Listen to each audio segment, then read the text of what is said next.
And today we're here to talk about the path to manhood. Basically, the exploration of initiation and what initiation means, both for boys and men. And I'm going to be frank here. There are a lot of immature men out there in the world who have not experienced the path of some type of path into initiation into manhood.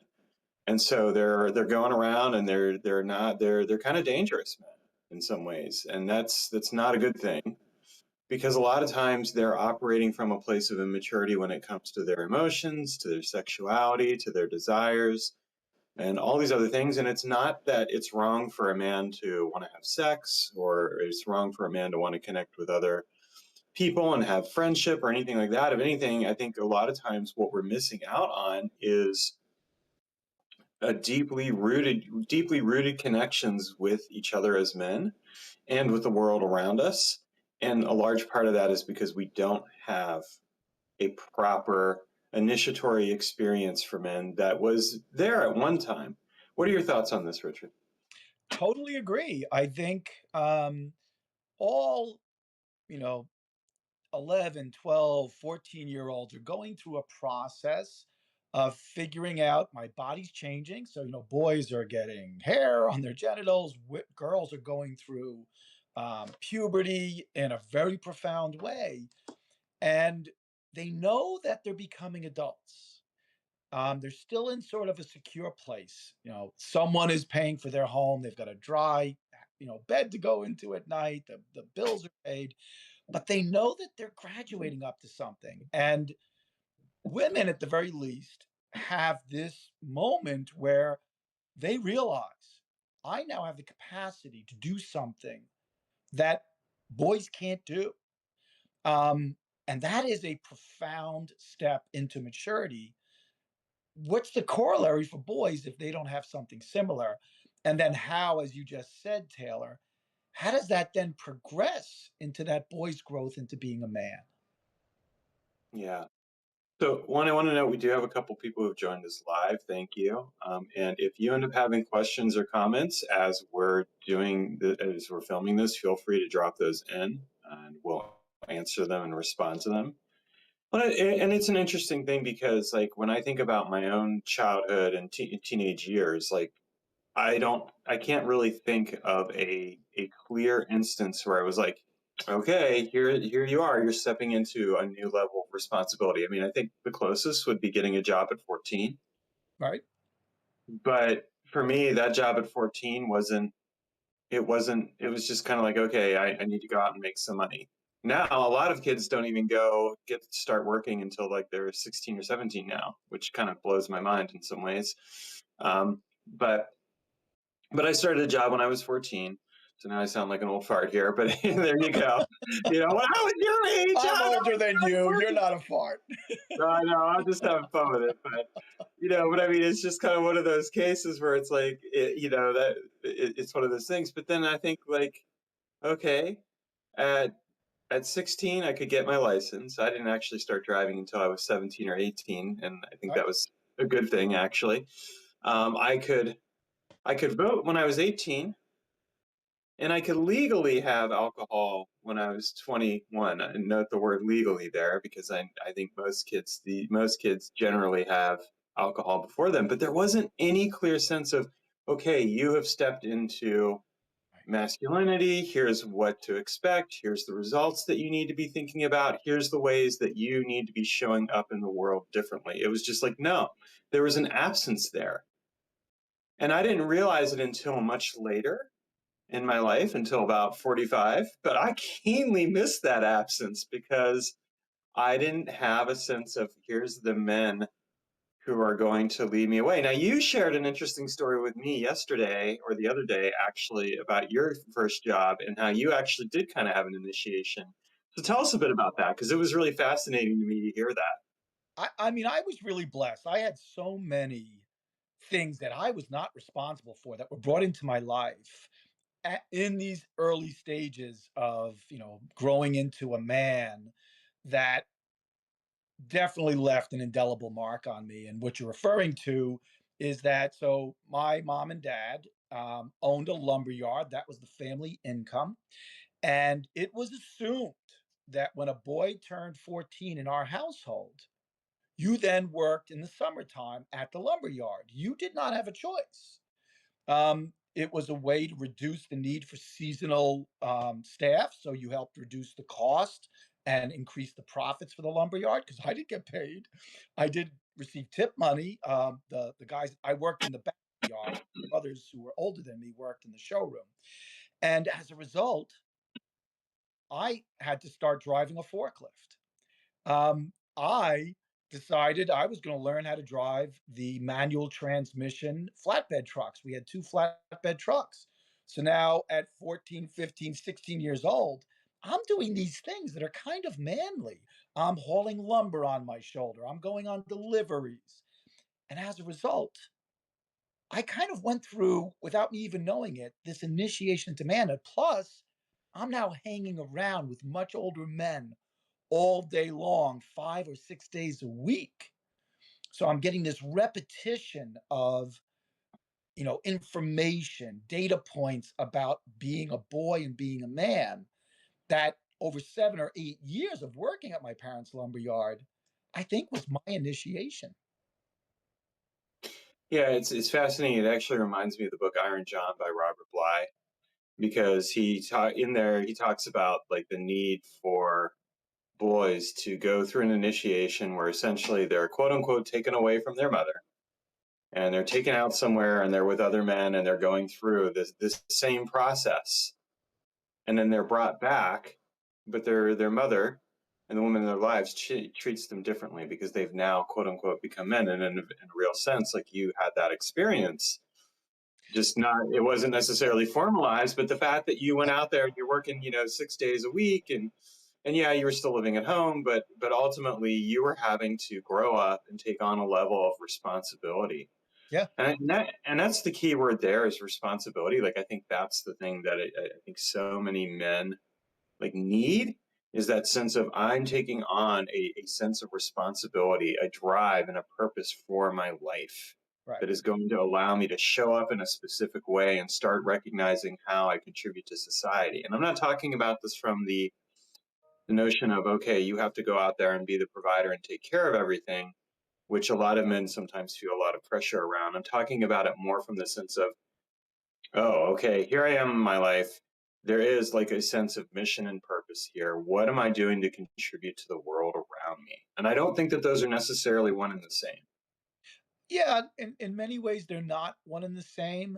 Um, I also, before I worked at the lumberyard, the boy who lived across the street from me, Robert, I had two Roberts who were my best friends growing up. One of them was my age and one of them was a year older. He got a paper route for a very large, our neighborhood was huge.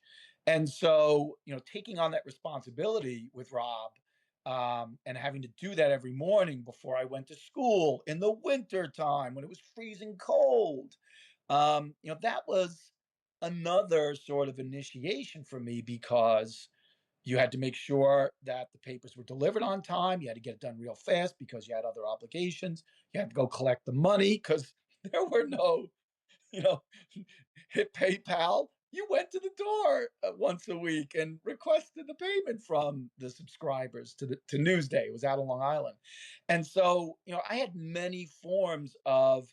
I wasn't the provider, but there were these responsibilities repeated over time, and now I also had a responsibility to Rob because it was his route.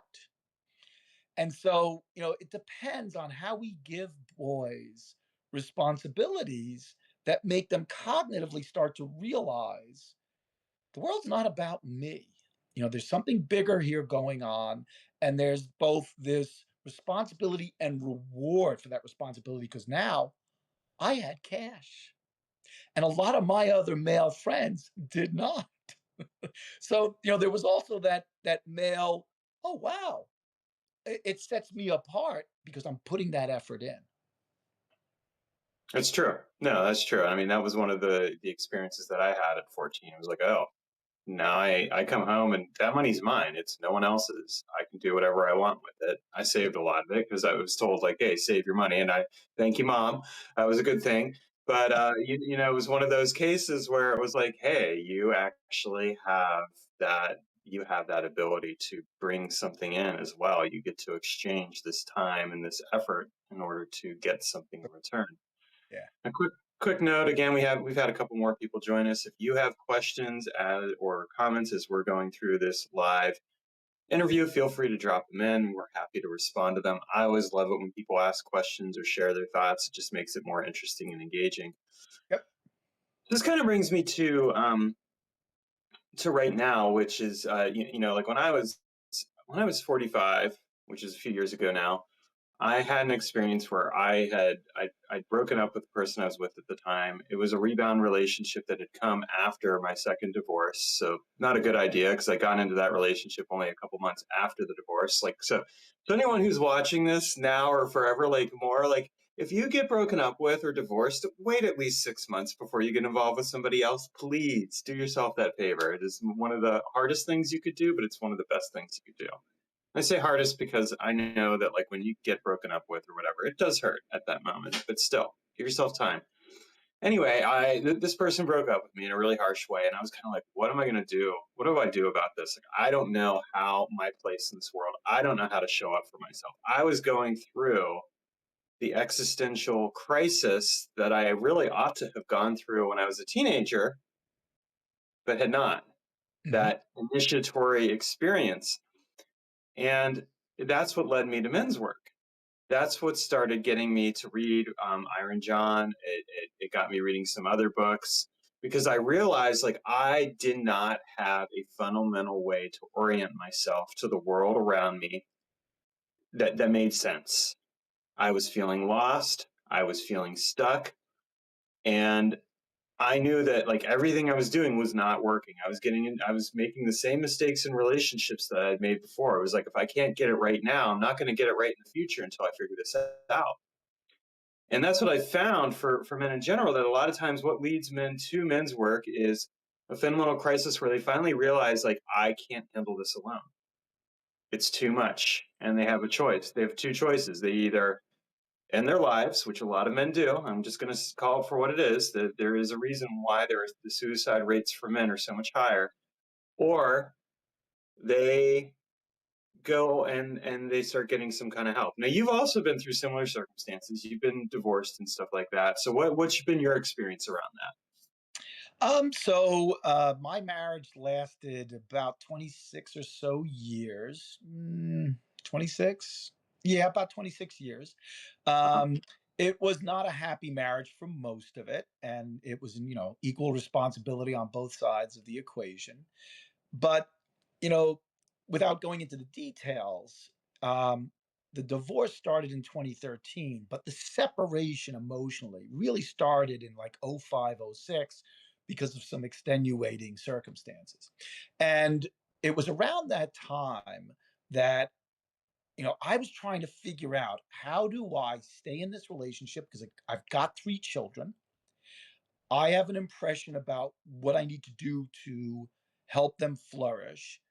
How do I do this and not cheat on this person who's my wife, because I did not want to do that? Try to replace the emotional loneliness that I'm feeling. How do I do this? So originally I'm Catholic. I started studying the Catholic saints. And I think I was going through, I studied the Bible for 4 years with the New York Archdiocese about that time. And I think that's how, if I remember correctly, this all came together.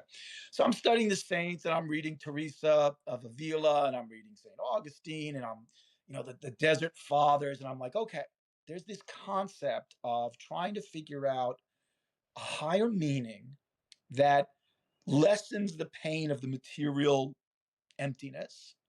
And Rich, if you can figure that out, that's a coping mechanism. And for some reason, while I was doing all this research, I was getting books out of libraries. Because of my Bible study, I'd also been introduced to a wonderful bookstore, um, a spiritual Catholic bookstore that had tons of great stuff. Henry Now and Jean Vanier, all these incredible writers. And I stumbled upon John Kabat-Zinn. And it was through Zen that I learned mindfulness and meditation, and this concept of being able to regulate my emotions as I was experiencing them without judging them. So that process started in that '06, '07 period. So as I got closer to the divorce, and it was an ugly divorce, there was tremendous conflict. Hmm. Um, I decided, whatever happens now that we're separated, I am not getting into a new relationship anytime soon. Even though mentally I thought I was prepared for something, I'm like, that just doesn't make sense to me.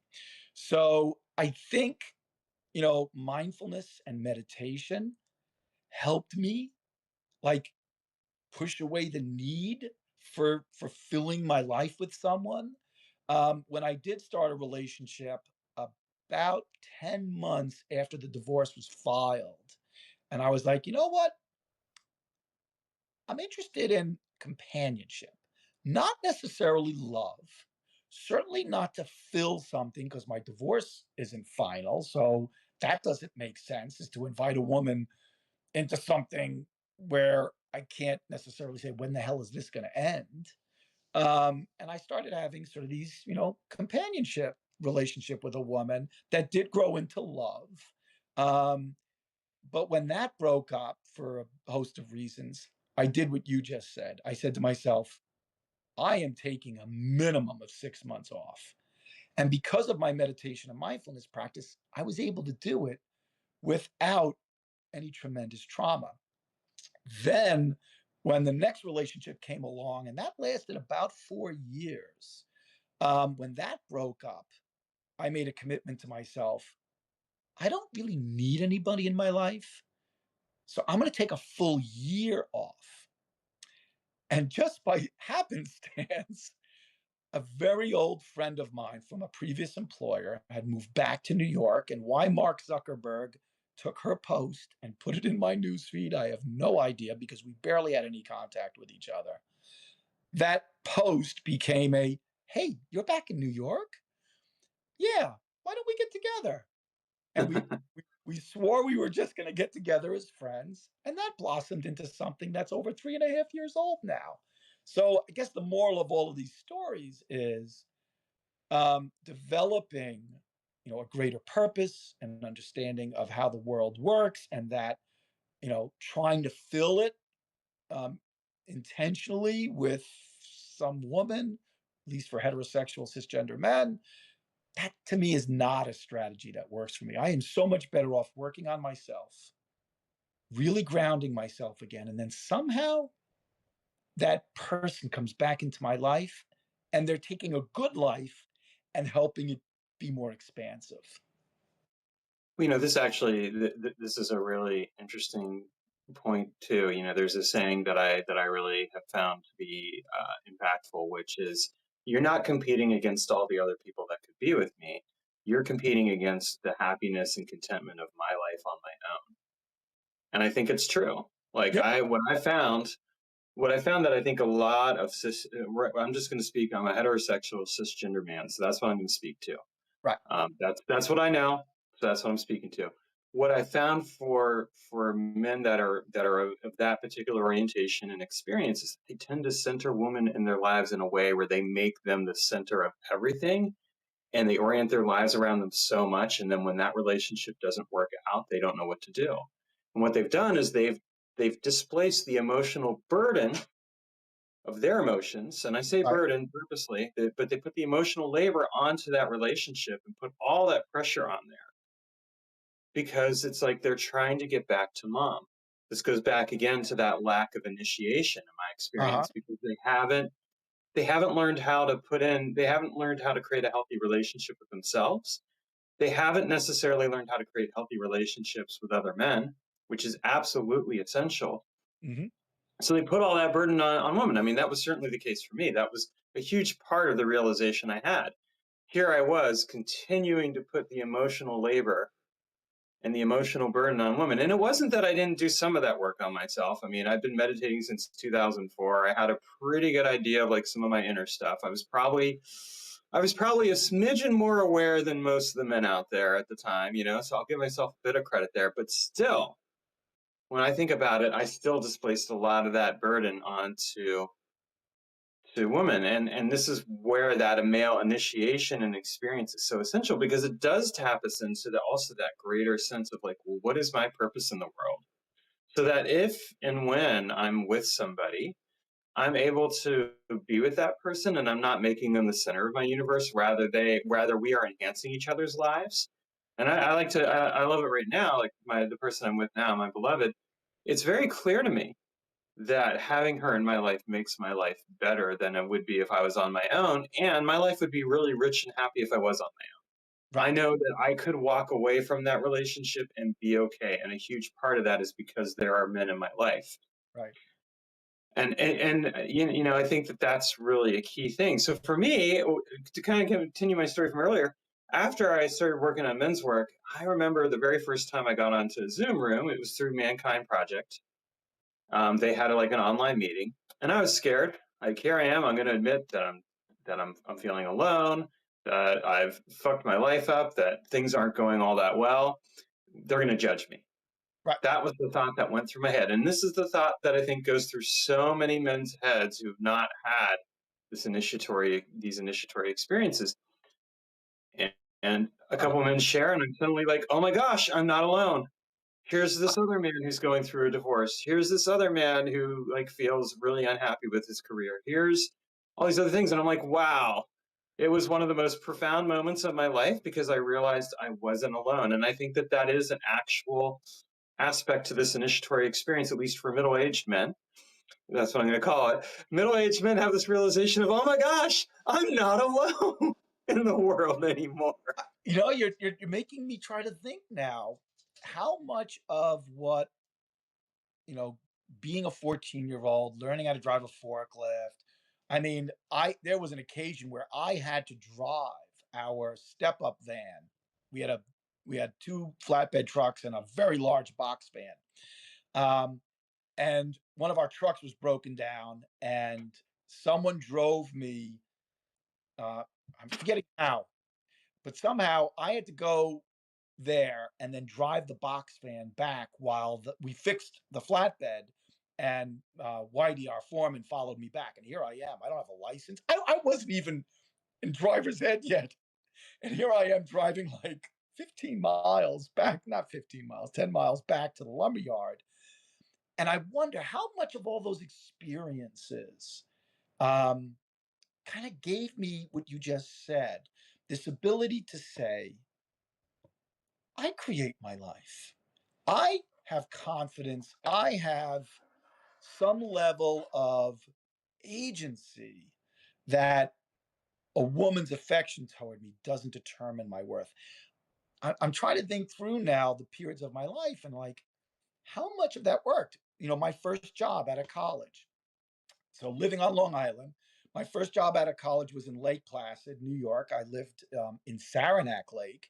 So I lived about 20 minutes from the office, a little further away. And being up there by myself, running my own household, cooking for myself, being so far from my family in a period where a long distance phone call was expensive. So you only did it once a week. You know, so I was really remotely isolated. And yet I started to create my own life. I was going to events that were local and making friends and hanging out at the bars with my new network. I wonder how much of that fun led to me being the man who didn't have to associate with a woman in order to have, you know, validation. I'm gonna have to explore that now. Thank you, Taylor, for even putting that in my head. Well, I think it's a really important aspect that at a certain point we have to come to. Can I live my life without necessarily being with someone and still have it be a rich, fulfilling life? I mean, when I think back, you know, I dated very brief. Like the first girlfriend I had was when I was 18, and then I had a couple of women I briefly dated until like my mid 20s, and then I was with somebody from my mid 20s all the way up to my mid 40s, unbroken, with not much of a gap in between, really. You know, and what I came to realize is how much that focus of being in relationship became more important. And when I think back to my early 20s, I remember being that boy who's like, I really want to be with a woman. Like that was more important than anything else. And don't get me wrong, I mean, part of that's hormones, part of that's just that age, right? But part of it was also that societal thing that I think back to now, and I think it's still in place for so many men. And I don't think it's really acknowledged. So I'm going to speak to this. It's actually coming to me as a result of what you're saying. That how much pressure is put on the idea that a man's worth is defined by him being in relationship to, at least a cisgender heterosexual man, but being in relationship to and with a woman. Like how much of that is there? And it's not really unpacked. It's not explored. It's not actually spoken to. It just kind of hit me in this moment, actually. But it's true. It's like, oh, there is this pressure. If I'm going to have a sense of worth, I've got to be with somebody. Right. No, I you do. don't. Yeah. I see it's, there's a lot of self-selection in these anecdotes, but I am a part of a very large Facebook men's group. And so frequently, at least a couple of times a week, a man will post this desperation post. She broke up with me. I feel completely empty. I don't know what to do with myself. I can barely sleep. And it's like, whoa, I get it. When you lose someone who you truly love, I totally get that. But to feel so desperate and feeling with like a lack of purpose, I don't think I ever got to that point. And I wonder again if it's all of these like self survival initiation periods in my life that at least gave me that agency to go, yes, it hurts that she's gone, but I'm not desperate. I'm not, like going to lose myself if she doesn't come back. Well, and so here's the interesting thing now. This helps to mirror this even further. Again, this is my personal story. So people who are watching this, take from it what you will, and if it applies to you, great. So I go through the New Warrior Training Adventure, which was my first initiatory experience as far as men's work was concerned, through Mankind Project, and it was a transformative weekend. I think it was around the same time I'd started dating somebody, but it was interesting for me because the moment that was really, without going into too many details, because that experience is meant to be something that is experienced, and I don't want to like reveal anything too much. But there was one point at the very beginning where we're exploring the theme of accountability. And I was the third man to raise my hand. And I got up on the stage there and I shared everything in my life that I had done where I had basically the things that I had done that I was ashamed of, both in relationship to other people and myself. It was like it just popped. And part of it was like, okay, I'm here in front of these men and it doesn't really matter at all anymore. It doesn't matter if these men judge me or not. It doesn't matter like who sees me and who sees like the shameful parts of me, because the fact of the matter is like I'm so sick and tired of living with this burden and carrying this all on my own, and I can't do it anymore. And it was one of the most beautiful experiences because I was lovingly called in by those men. I was held to account. Like how did this impact not just you? How did it impact your ex-wife? How did it impact your ex-stepkids? How did it impact, et cetera, et cetera? All these things that you did. Yeah, okay, I had to face that. That is an integral part of growing up for any person, man or woman, by the way. This isn't just for men. Right. You have to be willing to take responsibility for the choices and the impact of your life. But it was also an initiatory experience because it was in a very real sense like, we are here to support you. You aren't alone. And what I've found since then, I've gotten involved in some other men's organizations, Sacred Sons, Uncivilized, things like that. And what I found since then is that in each of these organizations, when it's a healthy men's work organizations, there's some out there that I'm not so convinced are, but when it's a healthy one, men are lovingly held to account. There is a sense of brotherhood. There is a sense of support, and it's not demonizing women. It's not demonizing the people. It's, hey, you're in this life. You don't have to go it alone, and we're going to support you. Right. And the culmination of this for me was that when I broke up with the person I was with last year, I broke up with her in May. I broke up with her because I realized the relationship wasn't healthy. That was one thing. That was huge. I stayed in that relationship longer than I ought to have, but the fact that I broke up Right. with her, that I was the one doing it, was huge. But then that in the days after I broke up with her, I didn't feel desperate. And a huge part of that is I could reach out to a network of other men and talk with them.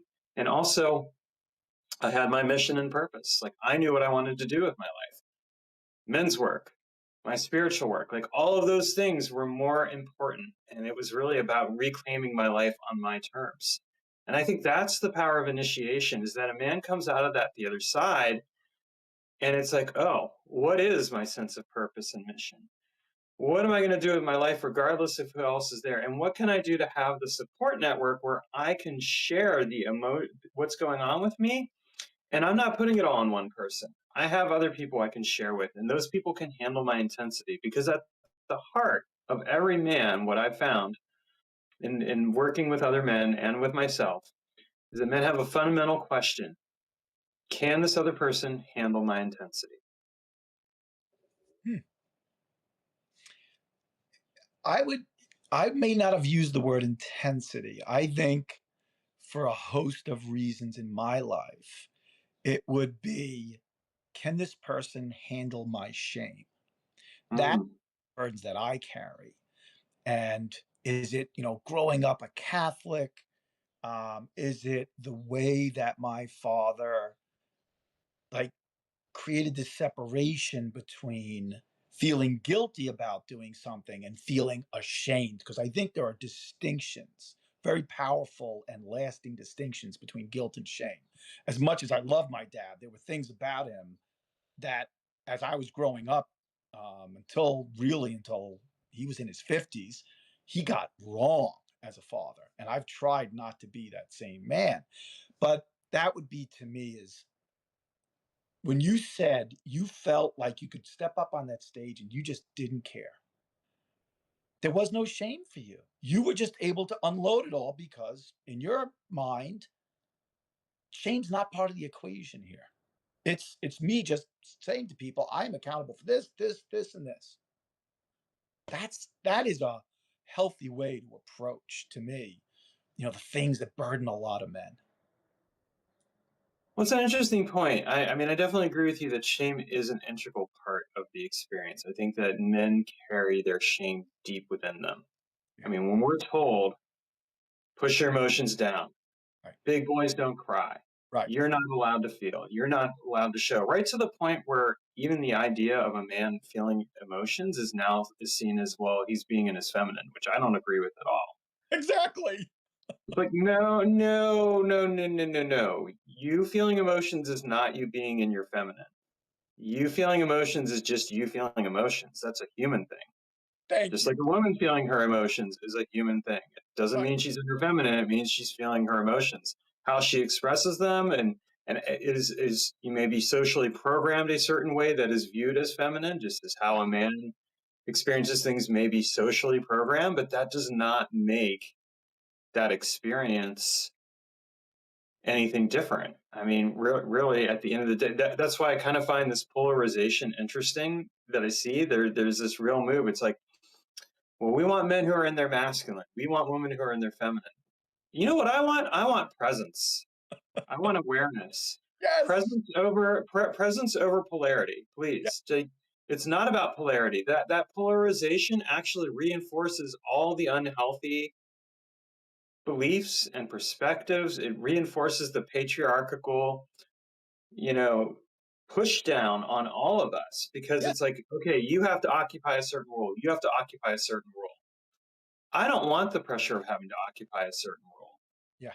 I want to be able to show up and be able to emote and not have it seen as, oh, you're being in your feminine. I No, it's totally me agree being a with human being. It's me presence showing up with over presence and awareness. polarity. I love that. I've got to try to remember that. Presence over polarity.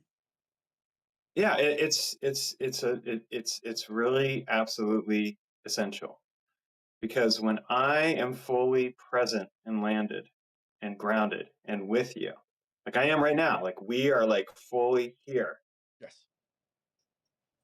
that's what people crave. That's what people want. This isn't about me being in my masculine. It's not about me being in my feminine. It is about me showing up and being fully here. Just the same with you. Like, you're here. I can feel you. You're fully attentive. You're aware right here. Now, half hour later, when we're done with all this, you're going to be somewhere else. I'll be somewhere else. And that's not going to diminish the connection that we had here. It just is a note that, okay, we moved on with our perfect day, but we're here right now. We're landed. And this is what people crave. They want to be seen, they want to be heard, they want to be understood, and they want to be respected. Yeah. That's what they want. And fundamentally, at the end of the day, and I see this time and time again with all the different trainings that I've done on men's work and stuff like that, that ultimately it comes down to, can you see me? Can you hear me? Can I be understood? Can I be respected? When all of that can be brought forward with presence, polarity goes right out the window. But I people agree. mistake polarity for presence and think, oh, if I am polarized as a man or polarized as a woman, that's going to create the erotic juice that I need to have the relationship. And the focus is on that erotic aspect. Don't get me wrong, I love the erotic. I think it's absolutely essential, but that comes through presence. Yeah. And what the concepts of polarity, the myth of polarity, is that we all reside on a bell curve, and that bell curve moves throughout the day for each one of us. So if someone tells me a woman is in her feminine, well, I dated a woman um, who was who could be extremely feminine, but because she had gotten divorced at such an early age, and the child had lived with her, they had only one child. Because she worked in a field where she had to be strong and masculine, she could play masculine and feminine throughout the day. And in our relationship, there were times where she was extremely feminine, and sometimes she was on the opposite side of the bell curve. And because I was present and observing where she was at different times, it wasn't about, oh, she's not a woman right now. It was, no, right now she just needs to exhibit authority because emotionally that's what's making her feel comfortable. And me being able to adapt and adjust was the reason why we lasted 2.5 years, was because I was never sitting there judging her saying, wow, I can't imagine you in a skirt right now. It's like, and, and that was some of the best sex of my life, those 2.5 years. So this men are from Mars and women are from Venus crap. Guys, women, drop it. We're both, we got a foot on Mars, we got a foot on Venus, and sometimes we're more Venetian than we are Martian. And it's like, just be present in who you are right now. Try to understand what emotion is coming up. And what do you want to do with that emotion? How are you going to respond to it? And the other people who are in the presence with you at that moment. That's all this is about. Well, and here's one thing I'll acknowledge.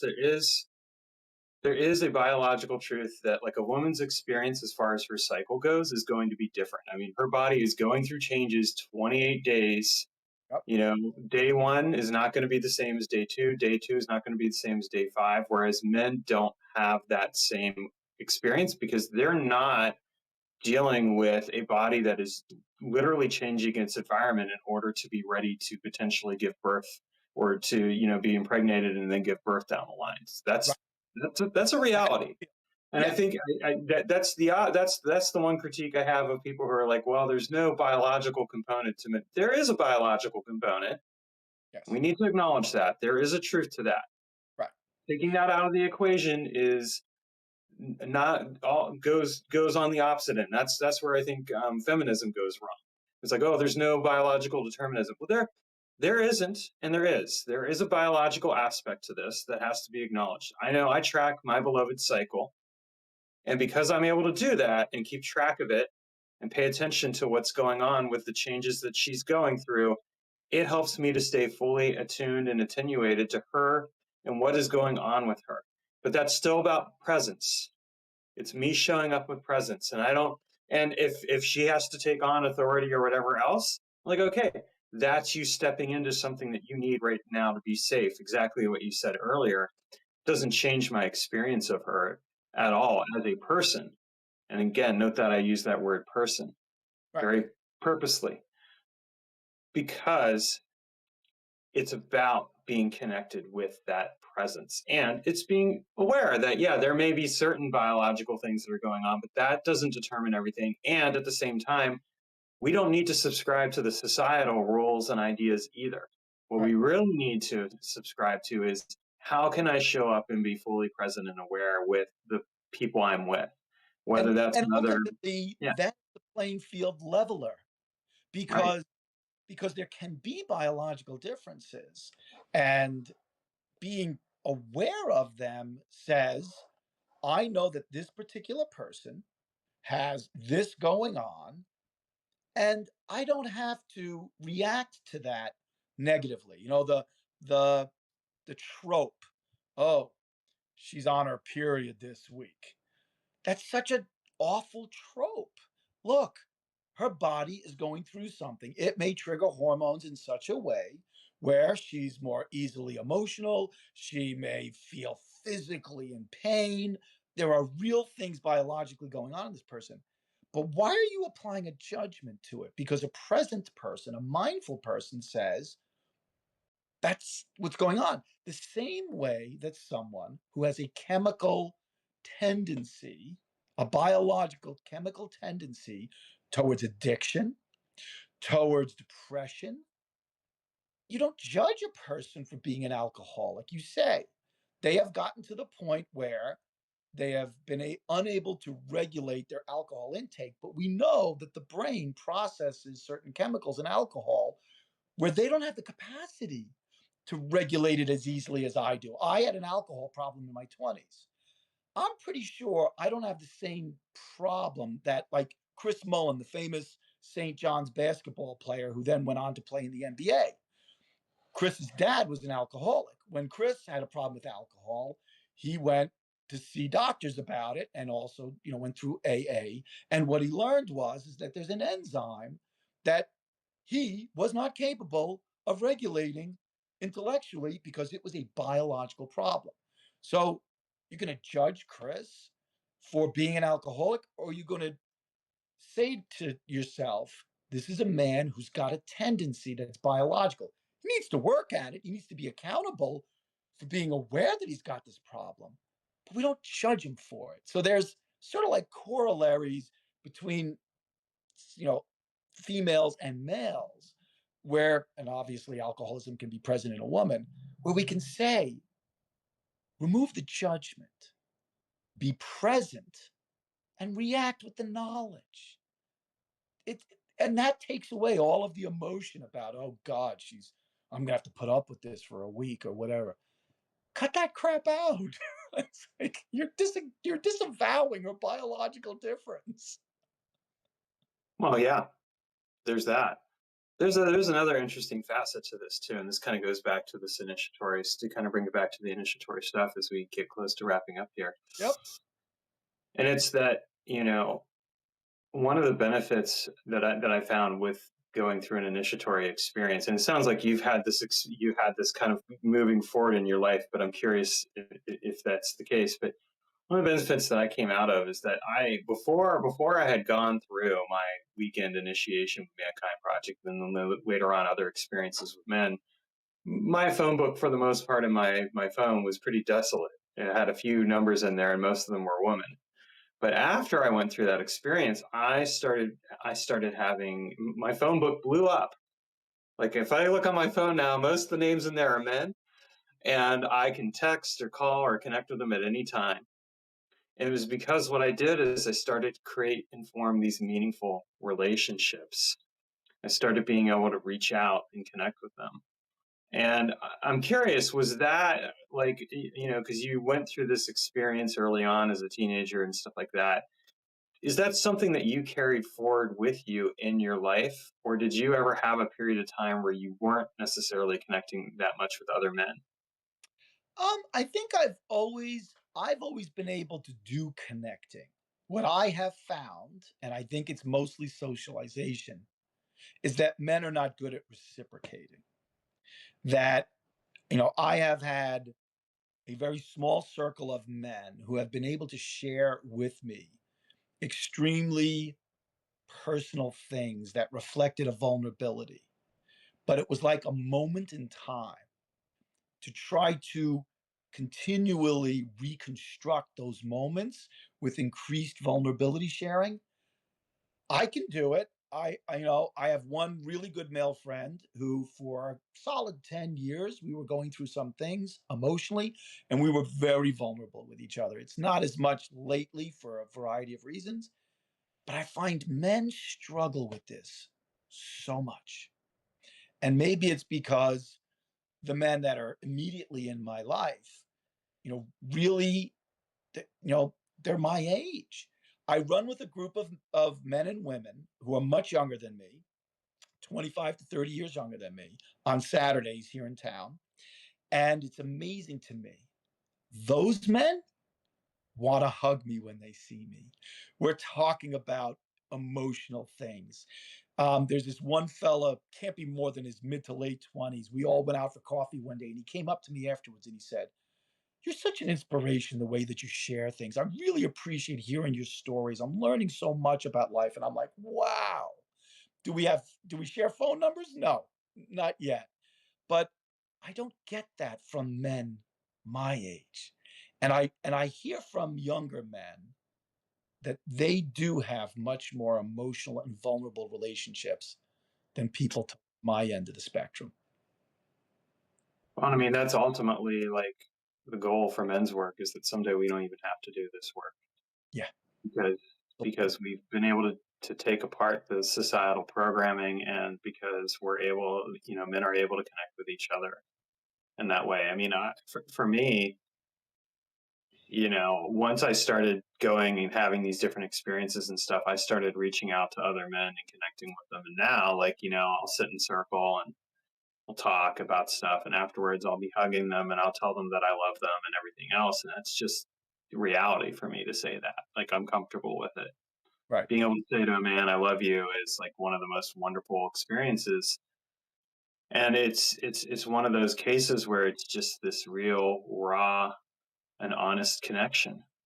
And I think that a huge part of this really is ultimately that when men are able to deprogram, take away the societal programming and become just real with themselves and each other, they become better for society in general because they're not operating from a place of quiet desperation. They're not trying to lone wolf it through life, but they're honestly having that connection. And that's one of the reasons why, for my own experience, and it sounds like you're doing the same thing, like sitting in circle with other men, connecting with other men, being able to have that space where it's just like, okay, we're going to get together and we're going to talk about what's going on with us and share these things. And it's not just going to be talking about, that woman down the street that I really want to get together with, or Or it's work. not going to be about the sports game or all the other things, but it's going to be honest to goodness, like, hey, I'm going to really connect with you and share what's going on. I'm struggling at work right now, or yeah, I have a drinking problem and I need some help, or whatever it is, that it's there, that it's real, and that we don't have to isolate ourselves anymore. Yeah. It's interesting to me. There's one fella in my so I have a group of older fellas. We all get together on Saturdays and Sunday mornings at my favorite coffee shop. They've got a really great corner with a couple of couches and chairs and tables. And there's like 11 or 12 of us. And sometimes it gets a little vulnerable, not usually, but there's one fella, big burly guy. He um he owns a business much like I owned for 3 years, and we connected over that. And I just saw him yesterday. I was there doing some work on my laptop, and Jason comes walking in. And Jason, because he's been through alcoholism, and he and I have kind of shared our experiences trying to regulate certain behaviors, we've actually connected at a place where he just can start spitting stuff out at me. And he just wants to, like, Rich, I really got to share this with you because I know you'll understand. And it's like he and I have a different connection because we're willing to open up to each other. And I just wish more men could experience that. Because I do believe that phrase you used a few seconds ago, this quiet desperation that we create is so unhealthy, so ridiculously unhealthy. When I think men can do that, I think the initiatory experience in and of itself is important. It helps to kind of break the armor. But for that to last, that's where you need to have other men to sit in circle with. Going and doing this without going on an initiatory experience or a weekend event is great. Like we all have that a moment where it's like, oh, I had these great realizations, but if you don't have anything to sustain it, then there's no integration. Yeah. And so, a couple of weeks later, you're back to the old patterns because, well, yeah, I had that weird event that I went to, and it did X, Y, and Z, and I got really emotional. But I'm out here in the real world, and I don't have any space to support that. So I It think that's it's absolutely essential to have that. You're speaking to the plasticity of the brain. We can rewire the neurons in our brain, but it takes repetition. If you don't continuously try to be vulnerable with other men, that one weekend of 48 hours, 72 hours, you started the process, but the brain doesn't rewire in 72 hours.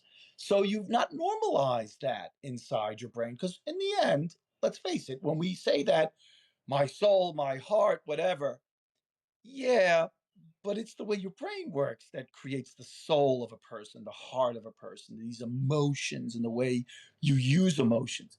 It's all up here, clicking back and forth in your cerebellum and your amygdala. And that's where the action's happening. You got to go rewire it through repetition. So, Richard, where can people find you on the Yep. web? So definitely on Substack, richarddambrosio.substack.com. We call it Mindful Masculinity. Um, I've got a website, richarddambrosio.com, but that's more about marketing and writing and work and business. So, you can go there. That's up to you. But it really is when it comes to men trying to find a path through the world. It's my Substack page. Perfect. Well, that'll be in the show notes for people who are watching this on from my Substack, because you can actually have, when you do this, you can have it in both people's Substacks. So I just want to thank you for being open to having a conversation. I love doing this kind of collaboration and connection on Substack. I think it's one of the ways that actually encourages the very thing that we're talking about, and like the transformation that we need. So it was a real thrill to have you on here, and I am grateful you asked, Taylor. I'm looking forward to connecting with you down the line and more, and of course continuing to show up in each other's notes and elsewhere. Absolutely. And you know what? I'll bring you on the YouTube channel that I have that I've just started. I guess that's the other place I'm available is Mindful Masculinity. It does have a YouTube channel, but I would love to continue this conversation because you're so right. The more of us that are talking about it from our own unique perspective, the more opportunity a man is going to be able to associate with your style or my style and say, I need to explore this more. And that ultimately is the goal, is getting men to explore their emotions more so that they can stand on their own 2 feet with confidence and with a heartfelt place that makes them always know that everybody else only makes things better, but they're just fine where they are. That's right. Yep. Perfect place to end this episode. Thank you, brother. Thank you, brother. All right, take care. Take care.